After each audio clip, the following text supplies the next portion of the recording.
So hello everyone, नमस्कार साथियों। स्वागत है आप सभी का एक बार फिर से डेली करंट अफेयर्स की क्लास में। और आज है साथियों आप लोगों की 4 सितंबर। और आज हम सभी 4 सितंबर से बनने वाले जितने भी मोस्ट इंपोर्टेंट करंट अफेयर्स के प्रश्न बने, इन सभी प्रश्नों को हम लोग एक्स्ट्रा फैक्ट से और डिटेल के साथ डिस्कस करेंगे। यदि साथियों आप लोग इनमें से किसी भी एग्जाम की तैयारी करते हैं तो ये जो आपकी करंट अफेयर्स की क्लास है सभी प्रतियोगी परीक्षाओं के लिए अति महत्वपूर्ण रहने वाली है। तो आप सभी साथी पूरी क्लास में आखिर तक बने रहिएगा। तो चलिए साथी, पहले एक बार मैं आपको 3 सितंबर के करंट अफेयर्स को क्विकली रिवीजन करा देता हूँ मात्र 2 मिनट के अंदर। उसके बाद हम लोग आज के प्रश्नों की ओर बढ़ेंगे। तो जैसा कि साथियों लास्ट क्लास के अंदर मैंने आप लोगों को पेरिस पैरालंपिक से 5 मेडल पढ़ाए थे और मैंने आप लोगों को पढ़ाया था कि भाई भारत के जो बैडमिंटन खिलाड़ी है नीतीश कुमार, ये पुरुषों के SL3 स्पर्धा में गोल्ड मेडल लेकर आए थे, जो कि भारत का दूसरा गोल्ड मेडल था पेरिस पैरालंपिक में। योगेश कथुनिया का नाम पढ़ाया था मैंने आपको, ये डिस्कस थ्रो के AF56 स्पर्धा में रजत पदक लेकर आए थे। निषाद कुमार, ये पुरुषों की ऊंची कूद T47 स्पर्धा में रजत पदक लेकर आए थे। भारतीय जो पैरा शटलर है नाम जिनका थुलसीमती मुरुगेसन, ये महिला एकल SU5 स्पर्धा में रजत पदक लेकर आई थी। और इसी स्पर्धा के अंदर जो पैरा शटलर है जिनका नाम मनीषा रामदास, ये महिलाओं की SU5 स्पर्धा में कांस्य पदक लेकर आई थी। इसके बाद साथ ही मैंने आपको डूरंड कप का क्वेश्चन पढ़ाया था कि भाई डूरंड कप 2024 का जो खिताब है ये पहली बार किसने जीता था, तो नॉर्थ ईस्ट यूनाइटेड ने। उप वायुसेना अभी अध्यक्ष कौन बने थे, इनका नाम था तेजेंद्र सिंह। अभी सुप्रीम कोर्ट के नए झंडे और प्रतीक चिन्ह के बारे में मैंने आपको पढ़ाया था, जिसका भी अनावरण किया है सुप्रीम कोर्ट की 75वीं वर्षगांठ के उपलक्ष्य में। ये किसने किया था, तो 15वें नंबर की राष्ट्रपति द्रौपदी मुर्मू जी के द्वारा। वर्ष 2024 के रेमन मैग्सेसे जो पुरस्कार है इससे किससे सम्मानित किया है, तो इस वर्ष साथ 5 व्यक्तियों को दिया जाएगा ये रेमन मैग्सेसे पुरस्कार, जिसमें से मैंने आपको सबसे इंपॉर्टेंट नाम पढ़ाया था जो कि हायाओ मियाजाकी है। ये जापानी फिल्म निर्देशक है। अरुणाचल प्रदेश के भी जो मुख्य सूचना आयुक्त हैं ये कौन बने थे, तो जरकिन गेमलीन। और वर्ल्ड जो कोकोनट डे है यानी कि विश्व नारियल दिवस, ये आपका हर साल मनाया जाता है 2 सितंबर को। आयुब साथियों आपको 3 सितंबर के सारे करंट अफेयर्स के प्रश्न क्लियर होंगे। अब हम लोग आज के प्रश्नों की ओर बढ़ते हैं। तो आज का साथ आपका जो पहला ही क्वेश्चन है ये पेरिस पैरालंपिक से ही रहने वाला है।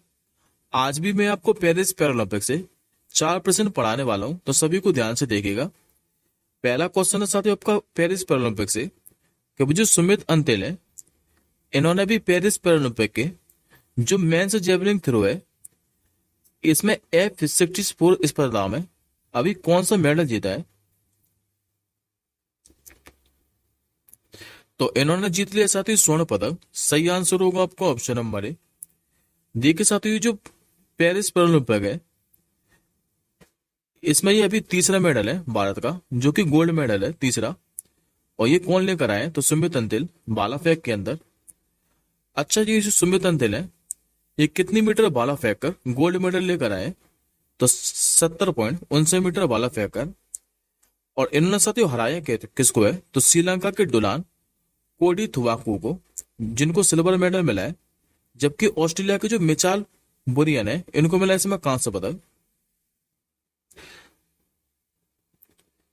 ये आज के साथ आपका दूसरा क्वेश्चन है पेरिस पैरालंपिक से। आप लोगों से पूछ रहा है कि वो जो भारतीय बैडमिंटन खिलाड़ी है नाम जिनका सुहास यतिराज, इन्होंने भी मेंस सिंगल SL4 कैटेगरी के अंदर कौन सा मेडल जीता है। इन्होंने नाम के साथ ही अपने रजत पदक। सही आंसर होगा ऑप्शन नंबर बी। डी के साथ ही जो भारत के बैडमिंटन खिलाड़ी हैं सुहास एल यतिराज, इन्होंने भी मेंस सिंगल SL4 कैटेगरी के अंदर सिल्वर मेडल अपने नाम कर लिया है पेरिस पैरालंपिक के अंदर। यदि आप लोगों से पूछे कि ये जो सुहास एल यतिराज है इन्होंने हराया किसको है, तो फ्रांस के लुकास मजूर को। और इनके लिए साथ ही जो पैरालंपिक में लगातार दूसरा मेडल है, क्योंकि 2020 के अंदर भी क्या है कि इन्होंने सिल्वर मेडल ही जीता था। और अब इस इवेंट में लगातार 2 मेडल जीतने वाले ये बाद के पहले बैडमिंटन खिलाड़ी भी बन गए। आज का तीसरा क्वेश्चन देखिए पेरिस ओलंपिक से। आप लोगों से पूछ रहा है कि अभी जो नित्या श्री है इन्होंने महिलाओं के SH6 वर्ग में कौन सा मेडल जीता है। इन्होंने नाम किया दोस्तों अपने इस कांस्य पदक। करेक्ट आंसर होगा ऑप्शन नंबर सी। ये जो साथी नित्या श्री है ये एक पैरा शटलर है और इन्होंने भी महिला एकल SH6 वर्ग में अपना पहला पैरालंपिक में कांस्य पदक जीता है। अच्छा, इन्होंने हराया किसे, तो इंडोनेशिया की पूर्व विश्व चैंपियन रीना लानिना को। हालांकि इससे पहले साथी नित्या श्री ने कहा है कि 2022 में जो टोक्यो ओलंपिक थे इसमें महिला एकल HS6 स्पर्धा में ही कांस्य पदक अपने नाम किया था और ये पेरिस ओलंपिक के अंदर भारत का 15वां मेडल है जो कि नित्या श्री लेकर आई है। अगला क्वेश्चन देखिए, ये रहा साथियों आपका आज का आखिरी क्वेश्चन पेरिस ओलंपिक से। आप लोगों से पूछ रहा है कि अभी जो पैरा एथलीट है नाम है जिनका दीप्ति जीवनजली, इन्होंने भी महिलाओं की 400 मीटर T20 स्पर्धा में कौन सा मेडल जीता है। इन्होंने भी साथी कांस्य पदक अपने नाम किया है। सही आंसर होगा ऑप्शन नंबर सी। ये जो पैरा एथलीट है दीप्ति जीवनजली, इनका जो संबंध है ये तेलंगाना के वारंगल जिले से है। अच्छा, इन्होंने कितने समय में ये 400 मीटर T20 स्पर्धा में कांस्य पदक जीता है, तो 55.82 सेकंड के समय के साथ। और इसी साल साथी जापान के कोबे में आयोजित जो वर्ल्ड पैरा चैंपियनशिप थी इसमें इन्होंने गोल्ड मेडल भी जीता था और ये पेरिस ओलंपिक के अंदर भारत का 16वां मेडल है जो कि दीप्ति जीवनजली लेकर आएंगे। अब आज का अगला क्वेश्चन देखिए, आप लोगों से पूछ रहा है कि भाई जो वर्ल्ड बैंक है इसने फाइनेंशियल ईयर 2025 के लिए बाद की जो विकास दर का अनुमान है यह बढ़ाकर कितना कर दिया है। तो पहले साथी वर्ल्ड बैंक ने कहा है कि फाइनेंशियल ईयर 2025 के लिए बाद की जो विकास दर का अनुमान है ये 6.6% लगाया था, लेकिन अब इसे बढ़ाकर कितना कर दिया है, तो 7%। करेक्ट आंसर होगा ऑप्शन नंबर बी। बात करते हैं दोस्तों हम लोग वर्ल्ड बैंक के बारे में। तो वर्ल्ड बैंक की जो स्थापना है 1944 के अंदर हुई थी। मुख्यालय कहाँ है इसका, तो अमेरिका की राजधानी वॉशिंगटन DC के अंदर। वर्तमान में इसके प्रेसिडेंट कौन है, तो अजय पाल सिंह बांगा जो कि पहले मास्टर कार्ड के CEO थे और ये भी वर्ल्ड बैंक के 14वें नंबर के प्रेसिडेंट बने। CEO कौन है, तो अंशुला कांत। जबकि मुख्य अर्थशास्त्री कौन है, तो पेन्नी गोल्डसबर्ग, ये वर्तमान में वर्ल्ड बैंक के मुख्य अर्थशास्त्री हैं। अगला क्वेश्चन देखिए, हाल ही में भी जारी जो वैश्विक नवाचार सूचकांक है यानी कि ग्लोबल इनोवेशन इंडेक्स, इसमें साथियों अपना जो प्यारा भारत है ये किस स्थान पर रहा है।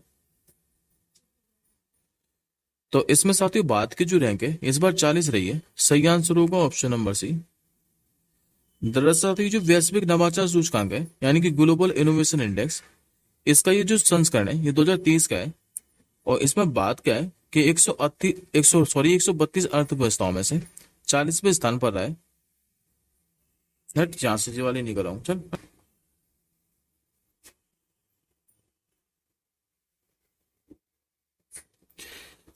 हाल ही में भी किस राज्य सरकार ने डेंगू को कह कि आधिकारिक तौर पर अभी महामारी रोग घोषित कर दिया है। तो ऐसा करने वाले साथ जो राज्य सरकार बनी है जिसने भी डेंगू को आधिकारिक तौर पर महामारी रोग घोषित कर दिया है, ये बनी भी कर्नाटक सरकार। सही आंसर होगा ऑप्शन नंबर बी। दरअसल साथियों कर्नाटक सरकार ने ये जो घोषणा है ये कर्नाटक महामारी रोग अधिनियम 2020 के तहत की है और इस अधिनियम में क्या साथियों कि जुर्माने का भी प्रावधान है।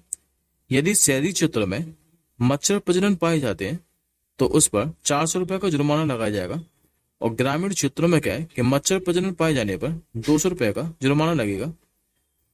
बात करते हैं हम लोग कर्नाटक के बारे में। तो कर्नाटक का जो गठन है 1 नवंबर 1956 को हुआ था। मुख्यमंत्री साथियों मैंने आपको कई बार बताए जो कि सिद्धारमैया। राज्यपाल यहाँ के थावरचंद्र गहलोत लोकसभा की सीटें कितनी हैं? तो 28। राज्यसभा की सीटें यहाँ पर 12 और विधानसभा की कितनी है? तो 224। जबकि साथियों कर्नाटक में क्या है कि विधान परिषद भी है और विधान परिषद की सीटें कितनी है? तो 75। जिलों की संख्या यहाँ पर कितनी है? तो 31। अगला क्वेश्चन देखिए, इस क्वेश्चन पर साथियों स्टार मार्क कर लीजिए। हो सकता है ये क्वेश्चन आपको एग्जाम में देखने को मिल जाए। आप लोगों से पूछ रहा है कि भी किस राज्य की विधानसभा ने अपराजिता महिला एवं बाल आपराधिक कानून संशोधन ये पारित किया है? तो वैसे तो साथ ही इस क्वेश्चन का जो आंसर है ये आपको इमेज में स्पष्ट दिखाई दे रहा है। ये पश्चिम बंगाल की मुख्यमंत्री ममता बनर्जी। और अभी क्या है कि उन्होंने एंटी रेप बिल जो है ये पास कर दिया है विधानसभा से।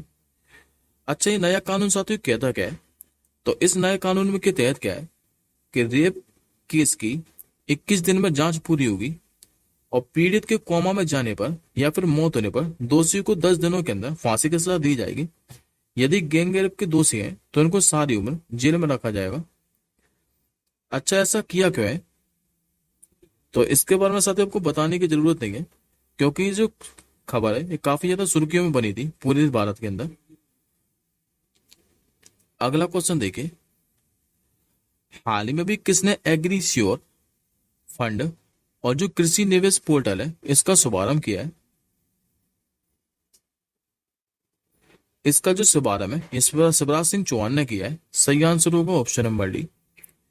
ये जो साथी शिवराज सिंह चौहान है यह भी केंद्रीय कृषि एवं किसान कल्याण तथा ग्रामीण विकास मंत्री हैं और इन्होंने अभी दिल्ली में कहा है कि एग्रीश्योर फंड और कृषि निवेश पोर्टल का शुभारंभ किया है। इस एग्रीश्योर फंड के लिए जो नाबार्ड है एवं कृषि मंत्रालय ये दोनों मिलकर साथ 250 करोड़ रुपए देंगे और इस फंड से क्या है कि उपज मूल्य श्रृंखला बढ़ाने और बुनियादी ढांचों का निर्माण, रोजगार सृजन एवं किसान उत्पादन संगठनों को प्रोत्साहन किया जाएगा। बात करते हैं हम लोग नाबार्ड के बारे में। तो नाबार्ड का पहले फुल फॉर्म याद रखिएगा, national bank for agriculture and rural development. इसकी स्थापना कब हुई थी? तो 12 जुलाई 1982 को। और ये भी पूछता साथियों कि किस समिति की सिफारिश पर हुई थी? तो याद रखिए कि 20 सेवाएं समिति की सिफारिश पर। अधिनियम तो 1981 का था। मुख्यालय इसका मुंबई में है और वर्तमान में इसके अध्यक्ष कौन है? तो श्री साजी के भी। ये रहा साथियों आपका आज का आपका आखिरी क्वेश्चन जो कि दिवस से संबंधित है। आप लोगों से पूछ रहा है कि जो गगनचुंबी इमारत दिवस है ये आपका कब मनाया जाता है? तो हर साल ये जो गगनचुंबी इमारत दिवस है ये 3 सितंबर को मनाया जाता है। सही आंसर होगा ऑप्शन नंबर सी। अच्छा, पहली बार ये जो गगनचुंबी इमारत दिवस है इसकी शुरुआत कब हुई थी? तो 2009 के अंदर। और इसे क्या है कि दुनिया भर में ऊंचाई वाली इमारतों की सराहना और महत्व को बढ़ावा देने के लिए बनाया जाता है। इससे पहले साथ हमने को 2 सितंबर को वर्ल्ड कोकोनट डे पढ़ाया था और 1 से लेकर मैंने आपको 7 सितंबर पर नेशनल जो न्यूट्रिशन वीक है यानी कि राष्ट्रीय पोषण सप्ताह ये भी मैंने आपको पढ़ाया था, जो कि 1 से लेकर 7 सितंबर तक मनाया जाता है। ये आज का साथ आपका क्वेश्चन ऑफ द डे है। आप लोगों से पूछ रहा है कि भारत में पहला 2 दिवसीय जो संयुक्त कमांडर सम्मेलन है ये कहां पर अभी शुरू हुआ है? इस क्वेश्चन का आंसर आप लोग कमेंट बॉक्स के अंदर कीजिएगा। अब हम जल्दी मिलेंगे साथियों अगली क्लास के साथ ही। हालांकि आज आपको की जो क्लास है ये थोड़ी लेट हो गई है। कल से आपको जो क्लास है ये अपने सही समय पे मिलेगी, सुबह 5 बजे। तब तक के लिए जय हिंद, वंदे मातरम।